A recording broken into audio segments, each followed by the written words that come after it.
はい、皆さん、こんにちは、阿部一二三です。今日は、阿部一二三年表、ざっくりになるかもしれないけど、やっていきたいなっていうふうに思います。じゃあ、いきますか。右から、こっちから。書き方は一二三さんの勇気を得て。こっちからより、そっか、こっちの方がいいのか。ちなみに年表って自分の書くの初めてですか？初めてですね、年表。やっていき皆ますか。さん、いいのが見れますね。大きめ？まあ、見えるぐらい。出ない、出えへん。じゃあ、1997年。はい。1997年に僕はこの地球に生まれてきました。誕生日は8月9日。物心ついて2003年。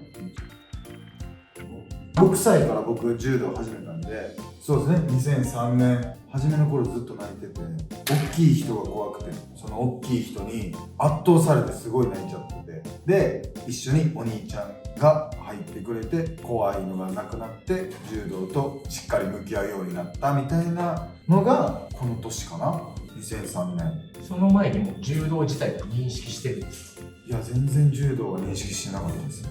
柔道始めるってなってから柔道ってものを認識したんで、ちょっと水泳やってたかな。お父さんが水泳やってたんで。水泳やってたのは何歳ぐらい？いや、水泳やってたってちょっとスイミングスクールにちょっと通うぐらいだったから。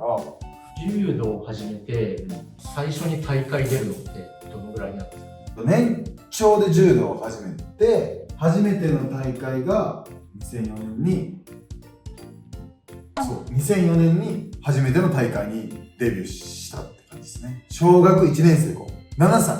その時は大外刈りで2秒か3秒で負けたっていう全然もう瞬殺。その大会はもう年齢制限、体重ですか？いや、まあ多分小学1年生の大会やけど、まあ普通に負けました。その子覚えてるんですかね？その子覚えてるでしょ。勝ったって覚えててほしいですね。なんかもうここまで来たら。それで2000刻むな。2005年に結構僕が言ってる本格的にトレーニングね。悔しくて女の子とかに負けたりして、小学校2年生の頃から本格的にトレーニングをしだしたっていう感じですね。本当に世界選手権とかオリンピック優勝するために小さいながら覚悟を決めたのが多分この2005年に、感じかな。覚悟を決めてから練習日数が増えましたね。道場の練習が週に確か3回とかで、何もない日はトレーニングをするっていう感じだったんで、だからほぼ毎日練習したかな。でちょっとここだけはちょっと刻ませてほしいんですけど、2006年に確か小学校3年生やったような気がする。明確に覚えてないんですけど、初めての大会優勝をしたのが小学校3年生だったと思います。本格的にやり始めた翌年に優勝したんです。そう、結果が初めて出たのがこの年です。すっごい嬉しかったのと、もうお父さんが泣いてた。初めて優勝した時。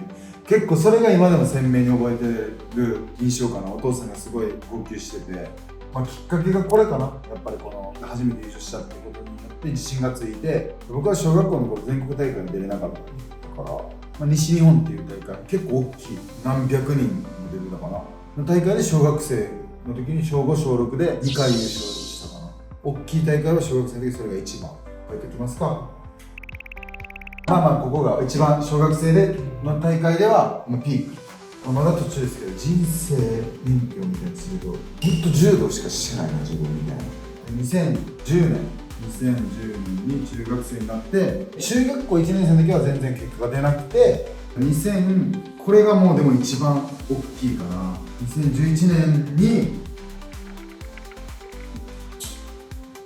初めての全国大会に中学2年生の時に出て優勝したっていう、ちょっと一回合ってるか確認します心配になってきた。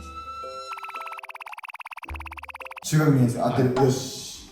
で、全国大会優勝、翌年も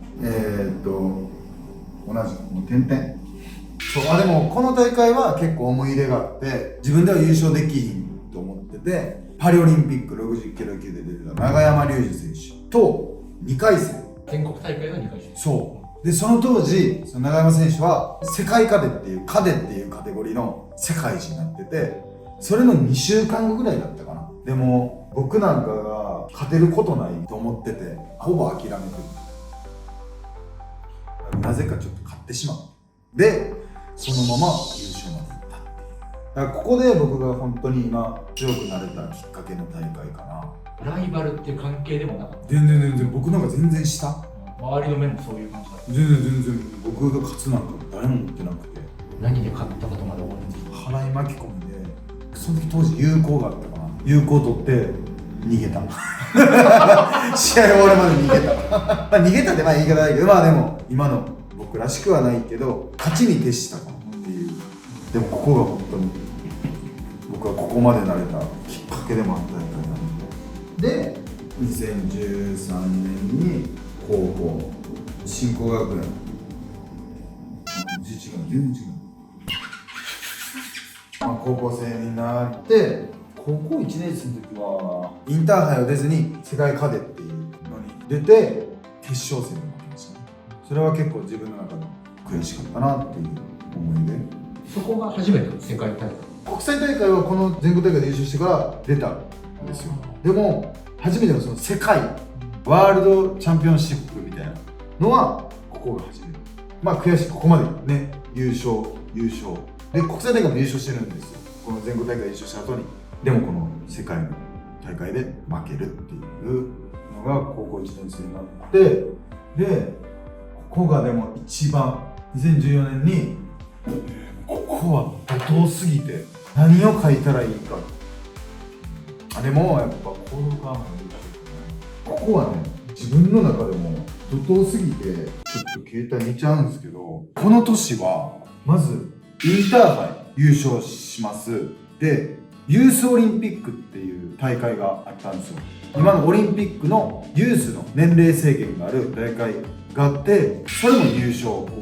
次全日本ジュニアっていう大会があるんですよ。全日本ジュニア、その日本で一番強い大会を決めるのに優勝して、世界カデが2013年に出て負けて、その翌年か世界ジュニアに出て、それも決勝戦になってしまった。だからその時に僕は世界で語れへんのかなみたいなちょっと思って、まあでも1ヶ月後にこの講道館杯っていう年齢関係なく高校生のインターハイチャンピオンも出れるし、大学生も出てるし、社会人も出てるしっていうあるんですよ、そういう大会が。で史上最年少優勝、17歳。高校3年生で石里さんが優勝してるんですよ。でも僕は高校2年生で優勝して未だに抜かれてない。これ自分でもありえない。ありえないです、今でも。多分僕が亡くなるまでこの史上最年少記録多分抜かれないと思うっていうぐらいすごい。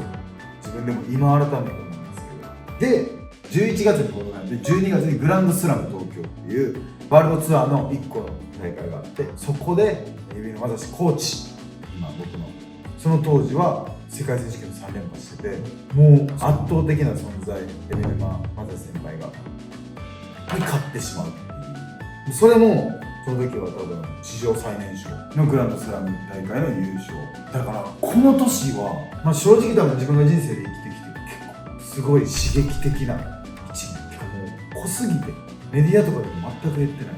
こんな1年にギュッと待ってる。もう1ヶ月単位で試合ずっとしてたから。メディアとかで認知され始めたのもこの年。あ、そうですね。メディアとか出始めたのが多分この年だから、ここは相当もう